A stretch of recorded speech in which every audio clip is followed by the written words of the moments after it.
They left her up there to die. No radio, no extraction, no apology.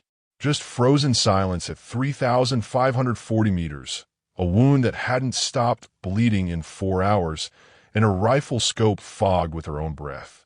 The mountain didn't care who she was. Neither did the men who'd made the call to leave her behind. But here's the thing about leaving someone like Staff Sergeant Dara Osei in the cold. You'd better make sure she stays there. Because when the shot finally came, one bullet, one trigger pull, from a distance that had never been officially confirmed by any operator alive, the SEALs standing in the valley below didn't cheer. They didn't radio command. They didn't move at all. They just went still. And every one of them knew exactly what they just witnessed.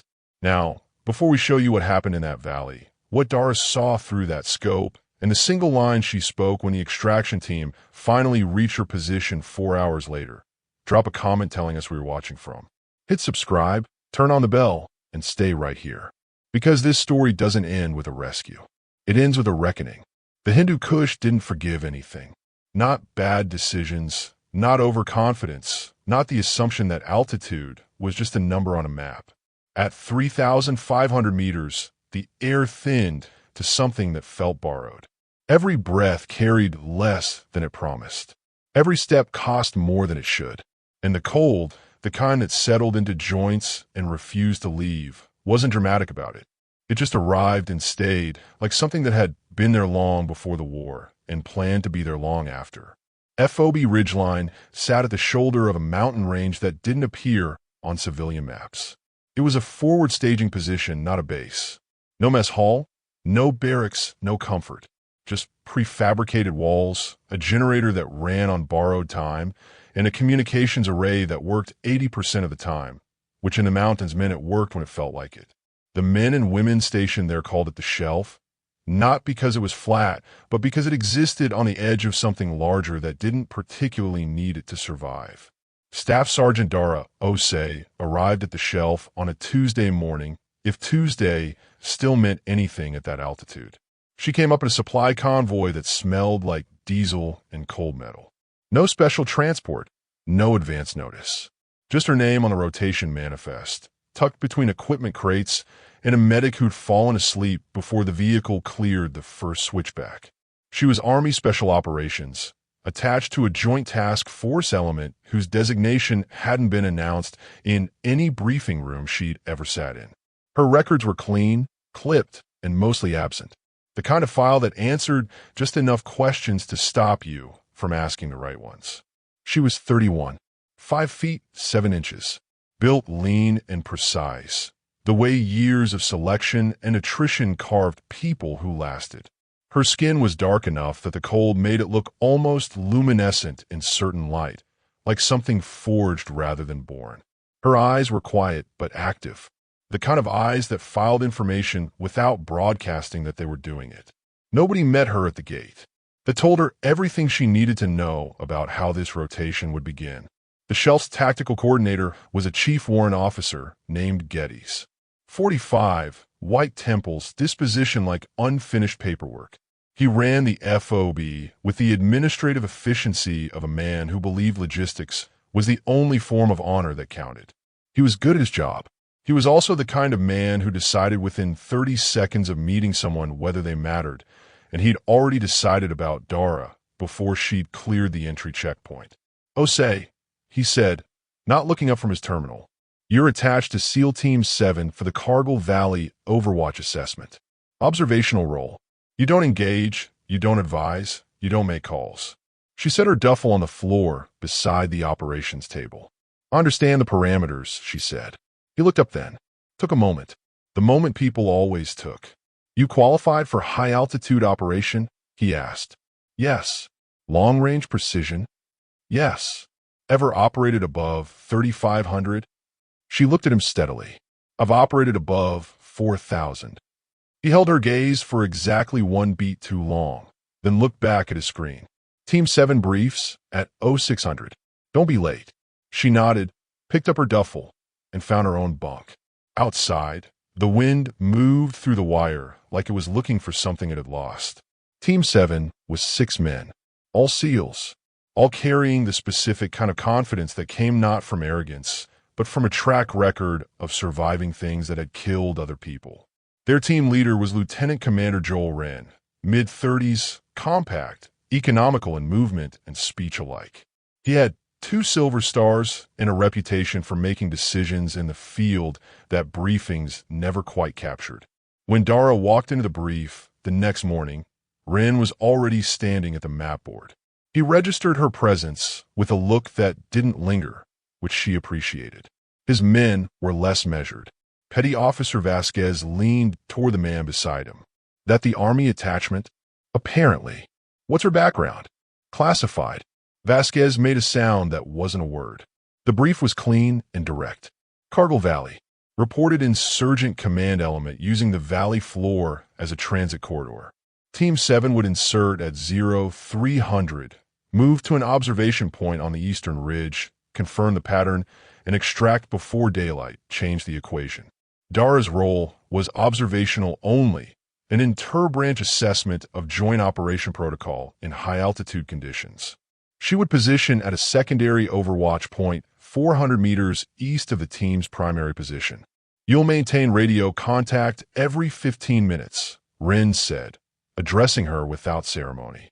You observe, you log, you report. You do not engage independently. She nodded. Petty Officer Harlan, the team's senior sniper, looked across the table. She armed. Wren glanced at Dara. Standard kit, she said. Harlan's jaw moved without producing a sound. He turned back to his gear. She noticed it. She always noticed it. The particular way men looked at her weapon before they looked at her face, as if they were trying to assess the threat level of the object and use that to decide what to think about the person holding it. She said nothing. She didn't need to. The insertion went clean. 0300, black sky, temperature at -14 and falling. 6 SEALs and 1 Army attachment moving in single file up a slope that would have been challenging in daylight and was outright punishing in the dark. The footing was ice over shale over ice again. Every step required a specific kind of attention that left no room for distraction. Dara moved at the back of the formation, not because she'd been assigned there, but because she'd put herself there. Better observation from the rear. Better awareness of the team's spacing, pace, and energy output. She cataloged everything without making a performance of it. By 0430, they'd reached the staging point. Cargill Valley spread below them like a secret told in geography, a natural corridor between 2 ridge lines, narrow enough to force movement through predictable paths, wide enough that approaching forces would be exposed long before they arrived. Whatever command element was using it knew exactly what they were doing. Wren hand-signaled the team into position. He turned to Dara, pointing east along the ridge toward a cluster of boulders that formed a natural hide site. Her secondary position. She moved without acknowledgement. The boulders were exactly what the map had suggested. Adequate cover, a clear sight line down into the valley, cold stone that had been waiting since before anyone in this conflict was born. She settled in, deployed her rifle, began the slow, deliberate process of reading wind and distance and light. She keyed her radio at the 15-minute mark. Overwatch 2, in position. Clear. Wren's voice came back clipped and efficient. Copy. Maintain schedule. Below, the valley was still. The kind of still that felt occupied. She kept her eyes open and her breathing controlled. For seconds in. 6 seconds out. Heart rate under 60. The cold pressed against every exposed surface and found its way into the rest. But she'd trained in cold that would have made this feel like spring, and her body remembered the lesson even when her skin protested. 40 minutes passed.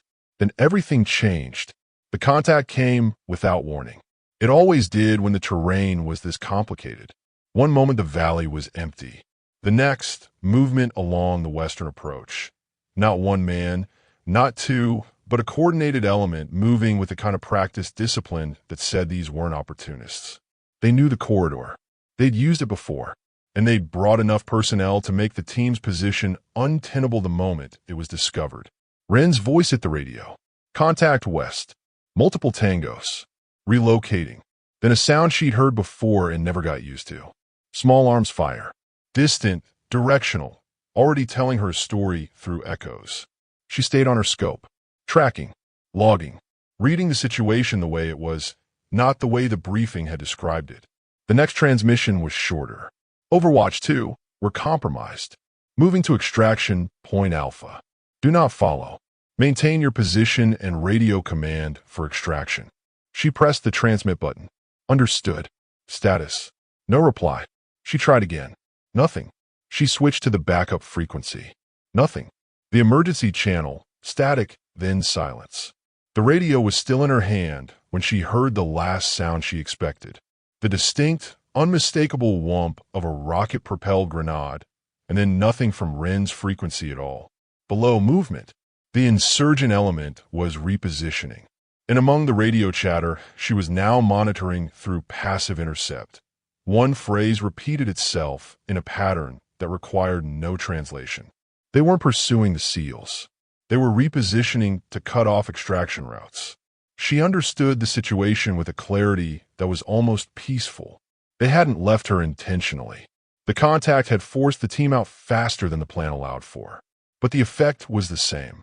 She was alone, at 3,540 meters in minus 14 degrees, with no functioning radio link to command and an insurgent element between her position and every route down.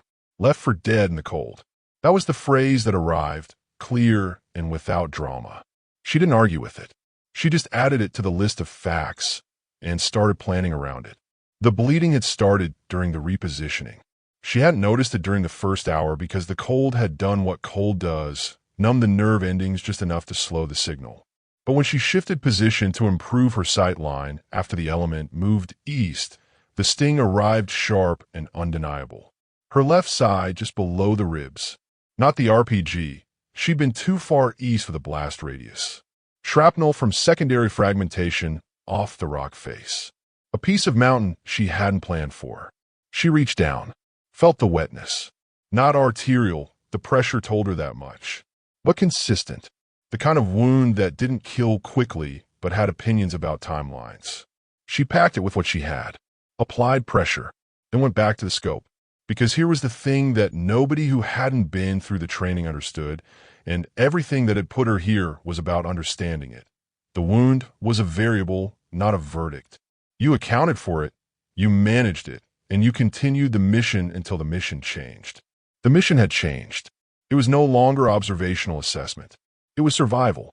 And survival required that the element below her not reach the valley's eastern exit, because on the other side of that exit was the extraction corridor that Team 7 would use if they were still alive and moving. She had to keep that corridor open.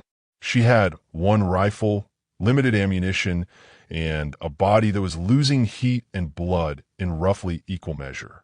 She'd worked with less. The first hour after the contact was the quietest she'd ever experienced. Not silence. The mountain was never silent. Wind moved across the rocks in long, low registers. Somewhere below, voices carried on the cold air and fragments, directional and purposeful. Ice shifted beneath the surface somewhere she couldn't see. And her own breathing, which she kept controlled and rhythmic, a metronome she built her thinking around. She mapped the valley from her position the way she'd been taught. Sector by sector, near to far again. She identified choke points, likely movement corridors, positions that would offer cover to a force trying to push through the eastern exit. She counted what she could count and estimated what she couldn't. She did it once, then did it again to confirm. Then she settled in and she waited. Because patience wasn't a personality trait in this work. Patience was a precision instrument. You didn't deploy it out of passivity. You deployed it out of understanding exactly what moment needed to arrive before you acted and not burning everything before it got there. The temperature dropped another 2 degrees. She felt in her hands first, then her face. She shifted the rifle slightly to keep her fingers engaged, maintaining circulation without movement that would break her hide sight's integrity. Her radio remained dead, but she kept monitoring the passive intercept, and the pattern was becoming clearer. The element was consolidating near the valley's midpoint. Waiting. They knew the extraction route existed. They were going to use the natural funnel of the eastern exit to catch whatever was coming through it. which meant Team 7, if they were still moving, was walking into a position that had been set for them. She recalculated the distance to the element's forward observer position, where she'd have placed someone if she were setting this trap. High ground, east-facing, command of the corridor below. She found him on her third pass across the scope. Small, still, well-concealed, but his position gave him away. He was in the only place that made tactical sense, which meant she'd have chosen the same spot, which meant she already knew exactly how far away he was. She pulled the range card from her kit and began working numbers that the cold was trying to make complicated. 3,540 meters of altitude. Wind from the northwest at approximately 12 knots with variance. Temperature effects on ballistic trajectory. Her own body temperature, which was lower than it should have been, affecting her respiratory control. She built the solution the way she'd been taught. Methodically, without rush, without the kind of urgency that introduced error into calculations that didn't have a margin for it. She'd never fired at this distance in operational conditions. She'd done it twice in training. Once in Alaska, once in Norway. Both times under control parameters, with a spotter, with preparation time, with a body that wasn't losing blood through a packed wound. She set up the shot anyway. Not because she was certain. Because the alternative was doing nothing while good men walked into a trap, and that was the one option she'd eliminated from consideration before the temperature had even dropped this far. The wait was another 40 minutes. She used them. Every one. She monitored the passive intercept for changes in the element's positioning. She adjusted her solution twice as the wind shifted. She managed the wound. Pain present but tolerable. Bleeding slowing. No signs of shock she couldn't account for and manage around. She kept her breathing deliberate, kept her heart rate as controlled as the cold would allow. And she thought about Ren's voice on that last transmission. Do not follow. Maintain your position. She hadn't followed. She'd done something different. She'd found a higher use of her position than the one he'd assigned her. She almost smiled at that. Almost. The observation point was a precision instrument. She was the one who decided what it was aimed at. At 0617, the first element of Team 7 appeared at the eastern approach to the valley corridor. She identified them through the scope before they reached the funnel point. Moving tactically, weapons up, communicating in the compressed hand signals that SEALs used when radio discipline required total silence. 5 figures. She counted again. 5. Ren's team had taken a casualty, or left someone behind. Either way, 5 was the number now. The insurgent forward observer hadn't moved. He was still in position, watching the same approach, his role clear. The moment Team 7 entered the funnel, he'd signal the element waiting at the valley midpoint, and the corridor would close behind them before they could exit the other side. Dara had the forward observer in her scope. She confirmed wind, confirmed distance, confirmed her breath cycle, confirmed her heart rate was as low as she could get it without losing the muscle control she needed. She waited for Team 7 to clear a specific rock formation at the corridor entrance. Once they passed it, they were committed. Once they were committed, the forward observer would transmit. She had a window, not a large one. She took 3 full breath cycles. In through the nose, out slow through the mouth. The mountain air tasted metallic and old. The scope's reticle held steady against the cold that wanted to make everything shake. For seconds in. Hold. 6 seconds out. Her finger touched the trigger without pressure. Just contact. Informational. Establishing the relationship between muscle and mechanism before asking anything of it. Team 7 cleared the rock formation. The forward observer raised a device to his face. She applied pressure. The sound of the shot rolled across the mountain range like a thunderclap from sky that had nothing to do with it. It reached the valley floor a fraction of a second after it had already done its work. The forward observer's position went still. Below, 5 SEALs went still too. Not because they were hit, because they'd heard a shot from a distance that their training told them was impossible in these conditions, from a direction that corresponded to a position they'd assumed was dead. Ren raised his hand. The team froze. He brought his rifle scope up and scanned the eastern ridge. He found her position after approximately 4 seconds. She was still there, still in the hide site, still behind the rifle. He didn't move for a full count of 5. Then he reached for his radio. The transmission came through on the emergency frequency she'd been monitoring. Overwatch 2, this is Ren. Please confirm status. She keyed the transmit button. Twice. Click, click. Alive. Another pause.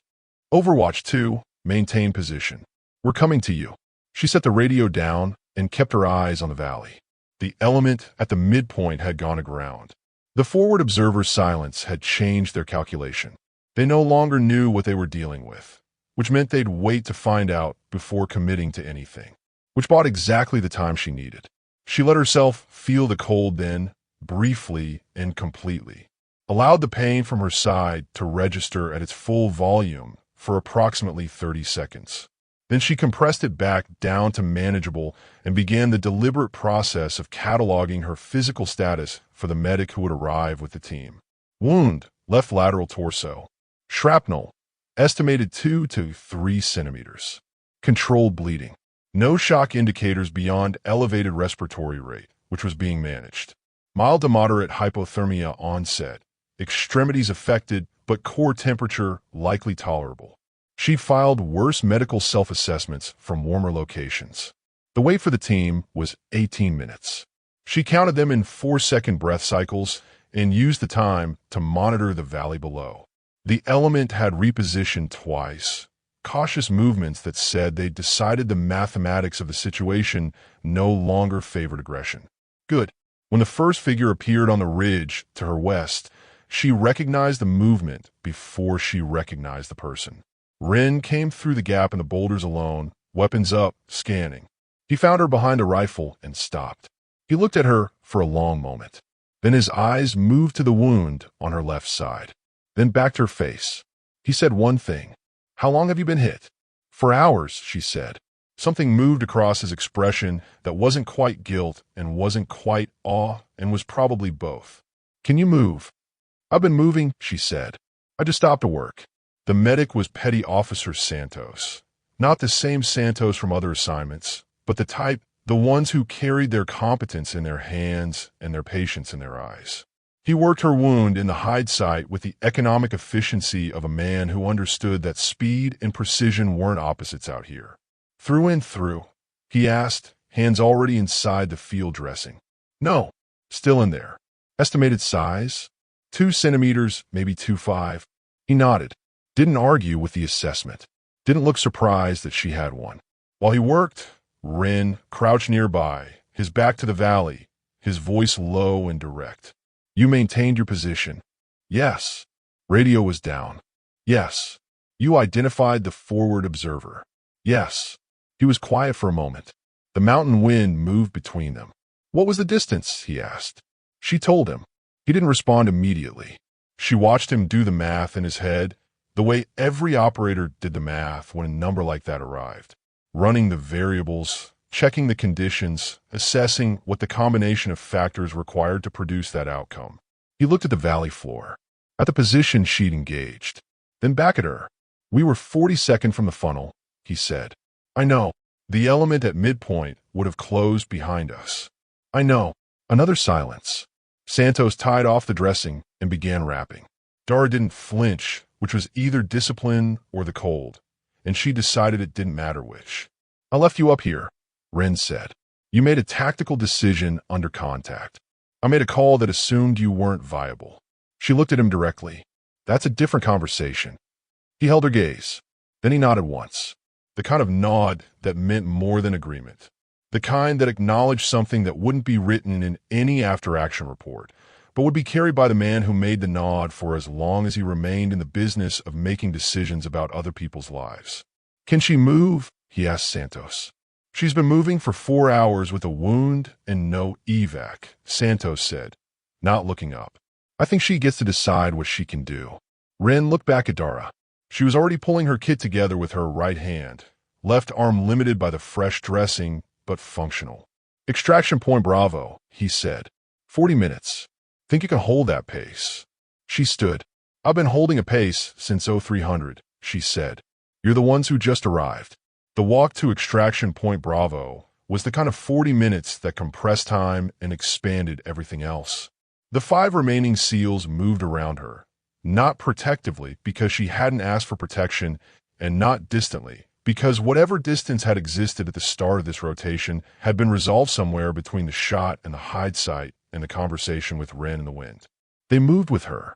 Same formation, same pace, same shared understanding that the mountain required everyone's attention and nobody's sentimentality. Vasquez fell in a step beside her for the last stretch. He didn't say anything for several minutes. Then, "What was your spotter calling?" She looked at him. No spotter. He processed that. His jaw moved in the way jaws moved when a number was being checked against itself for the 3rd time. "Solo solution?" he asked. "Solo solution." He didn't respond to that immediately. Then, in these conditions, that wind was variable. "I know. I accounted for it." Another silence. This one was different from the early silences on this operation. Those have been about dismissal. This one was about recalibration. "Where do you train long range?" he asked. "Multiple locations," she said. "Highest distance before today." She told him. He made a sound that was almost a laugh. Not dismissive. Something closer to respect finding its natural pitch. "Today was longer," he said. "Today was what it needed to be," she said. He nodded. They kept walking. The extraction point Bravo was a flat section of secondary ridge accessible by helicopter but invisible to the valley below. The kind of position that existed because someone had spent careful hours reading terrain from a distance and marking spots that didn't announce themselves. The helicopter came in low and fast and didn't wait. They loaded in under 45 seconds, which was the standard, and the bird was lifting before the doors were fully secured. As it rose, Dara looked down at the valley one more time. Still, empty looking from this height. The mountain giving nothing away. But the corridor was open, and 5 men were going home because of it.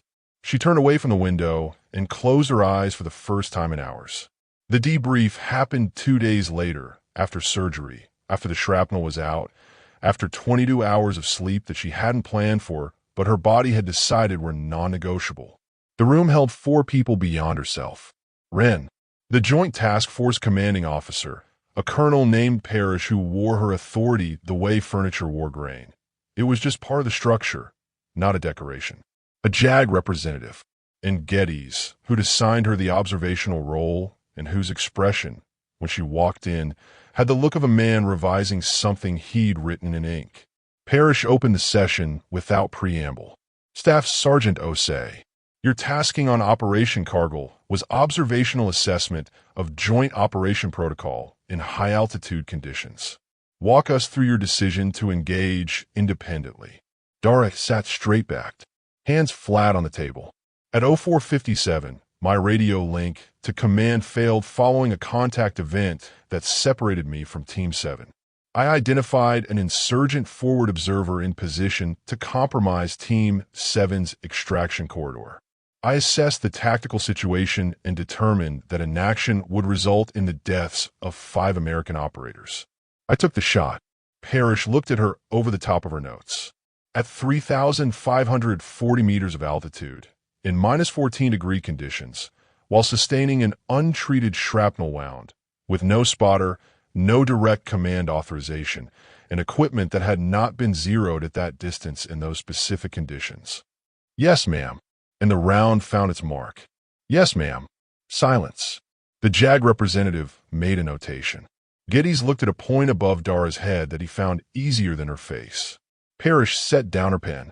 The after-action assessment from Lieutenant Commander Wren describes the engagement as, and I'm quoting directly here, "the most precise and consequential single shot I've witnessed in 17 years of operational service." She paused. He also noted that the observational attachment had been positioned in a secondary role that, quote, failed to account for her actual capabilities.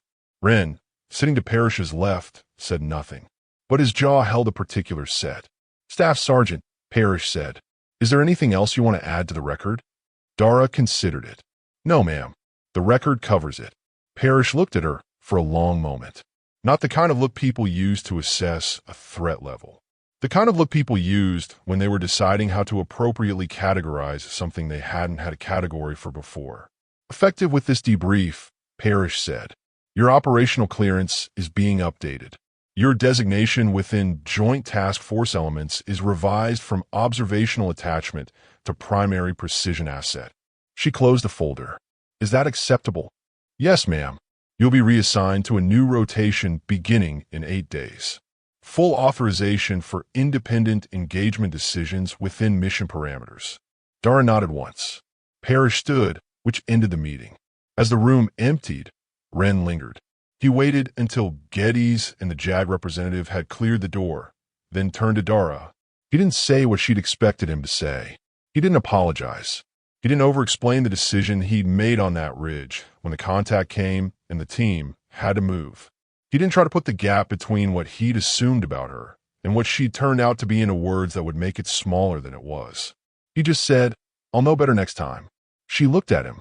"I know you will," she said. 8 days later, she was back on a mountain. Different range, same altitude, same cold that never really left. New team around her, already reading her file with the kind of attention that preceded either respect or underestimation, and she'd learned to wait and see which it would be before deciding how to respond. She carried the same rifle, same kit, left side still healing under fresh dressings that Santos had personally applied before she'd boarded the outbound transport, which was a form of care she'd accepted without ceremony.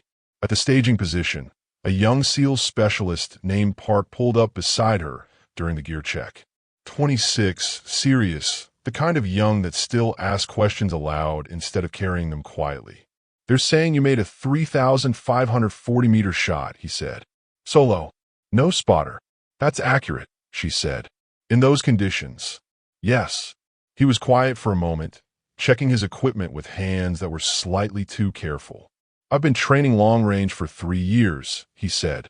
"My confirmed best is 2,200. She didn't respond to that yet.